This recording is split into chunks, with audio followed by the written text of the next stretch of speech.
Good morning, good afternoon, and good evening, my precious pack, and welcome back once more to VEGA Conflict, and I want to take a look at the new targets, the Vector, or the Vortex?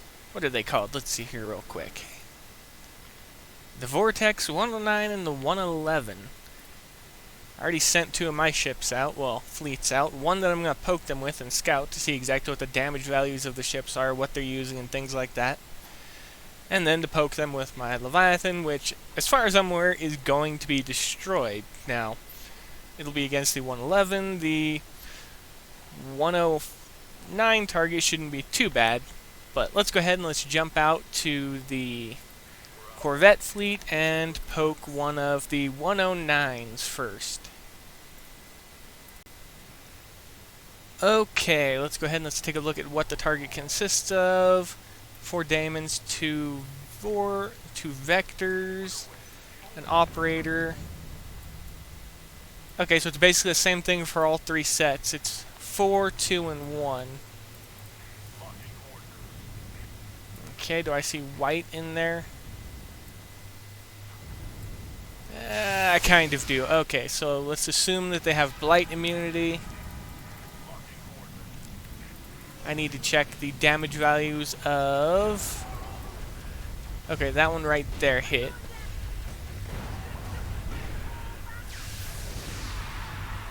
Okay, let's bring the Leviathan in. So, first thing we can note right away is the fact that the vectors are using... Oh, come on, game. The heck? There we go.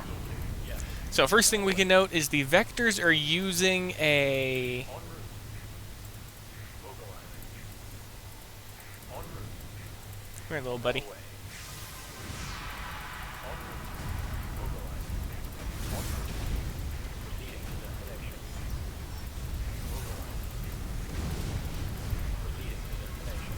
Okay, focus on the tier 8 ships, because the tier 7 stuff isn't going to be too much of a threat.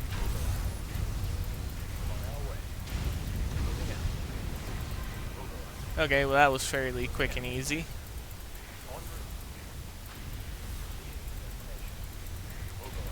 And time to fight. Drop the operator again, because it's a big threat, and then nuke down the... Uh-oh. This is gonna hurt. Or not.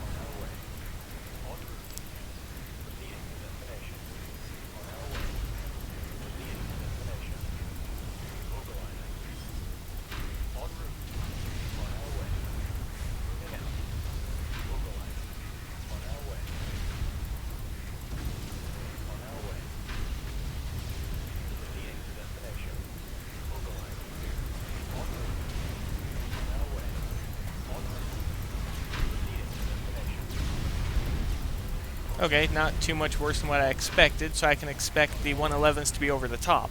Okay, repair time 1 hour and 11 minutes. I'm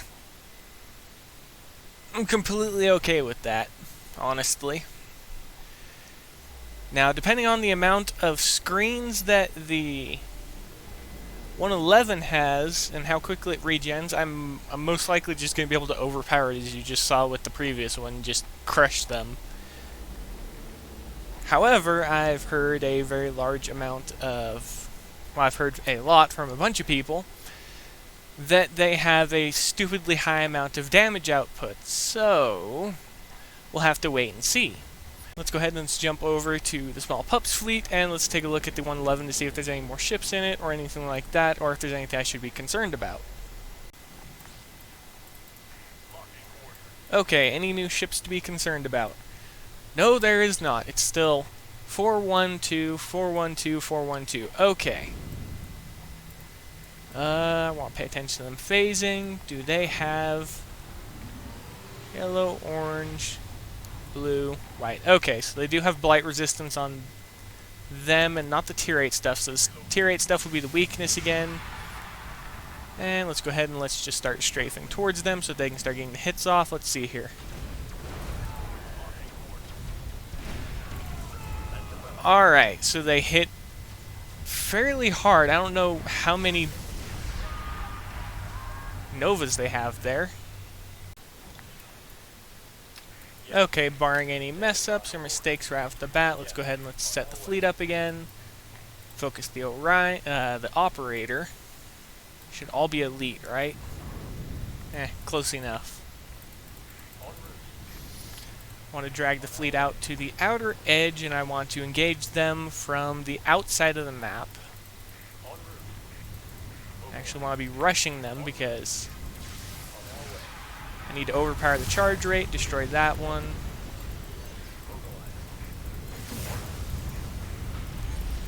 That one's out. That one's out. Wait. People were telling me to be afraid of this fleet. What? It looks like I'm going to get around an hour and 30 minutes repair time for this. This isn't destroying the fleet. This... Okay, for the people that told me to be afraid of this, this isn't a threat. This is a disappointment. I'm not going to lie to you.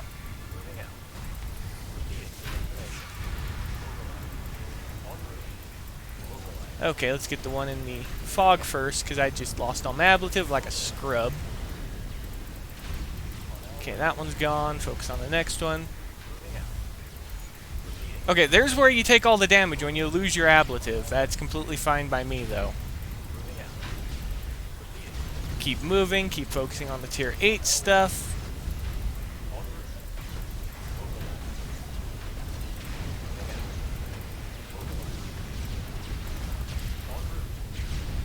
Okay, why do they have...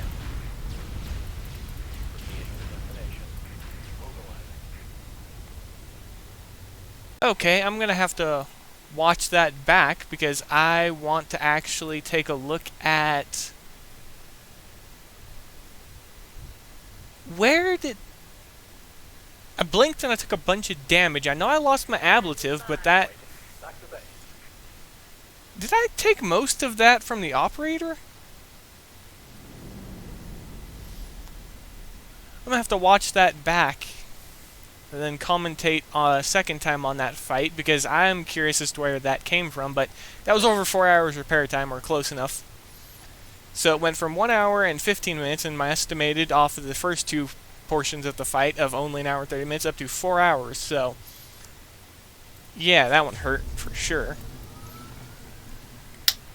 But that's going to be it for today. I just wanted to take a peek at the targets, get started with my weekend, and get back into farming in Warframe.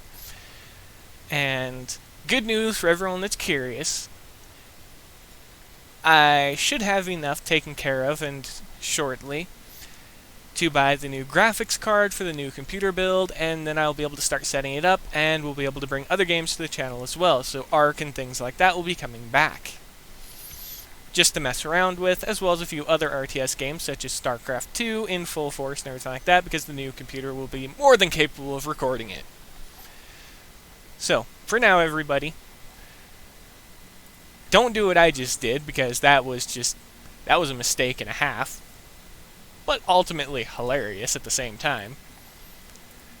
But if you do decide to hit the target, make sure that when you're attacking the targets, you focus fire on the operators, but you try and catch them as they're exiting phase space with the outer edge of your firing arc, so by the time they get within range of the secondary weapons, you're not going to have any issues. Now, for the fitting, I'm still working on my Leviathan fitting, and because I keep changing it up, I keep pushing back the video for it, but the current fitting for it is 3 Dyad, 3 Paroxysm, 3 Horde, and then all-out armor, ablative, jump drive, blight resistance. Basically the same thing I showed you last time, with the exception of the Dyad beams.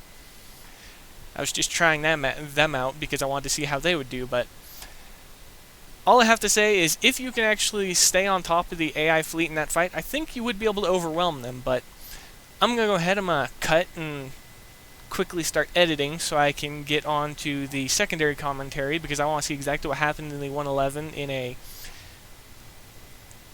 better perspective, because I want to see what happened.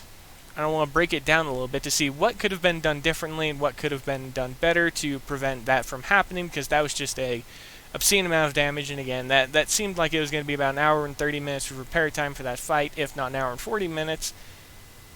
And then that happened, so yeah. I'll be back in just a minute. Okay, so after careful observation, I realized exactly what I did wrong and how I could avoid it. Now, any of you that watched the first time would have realized it, and it was the fact that I was on my way to attack the secondary vector, and I was doing the right thing there, but I stopped to turn around. Issue was, I shouldn't have turned around. I should have gone into the group to get rid of the first vector and started to turn around while I was engaging after most of the weapon systems on the Leviathan had opened up. So the dyads, the paros, and the hordes, once they were all opened up, they wouldn't have been able to enter phase again, and it wouldn't have been so hard. And because of that, I also was looking at exactly what tactics I could use, and while it's going to be stupidly hilarious what I'm going to do, it's still going to work out in the end due to what I'm going to do. The reason I'm saying what instead of explaining it to you is because I want to make a second video and show you what I'm going to do, because it's a little bit easier to show than it is to explain, and right now I don't want to spend more coins or anything like that for repairs, because I'm actually about to go to sleep, so I'm going to wait for it to be fully repaired and then show you what it looks like. But the situation right here is what I was referring to when I should have advanced forwards to attack the operator, the vector there, instead of turning to engage the one that went into the field. I could have engaged this group and stayed ablatived up the entire time. But you live and you learn, as they say. And as for the targets, I'm going to be heavily manipulating exactly how they're moving in this fight, just for me to take advantage of, because any single thing that we can do to get an upper hand in these fights is going to be necessary. But that's going to be it for now. Be safe out there, my pack. Happy hunting, and as always, I'll see you later. You don't see anything right now. You're not about to watch me coin.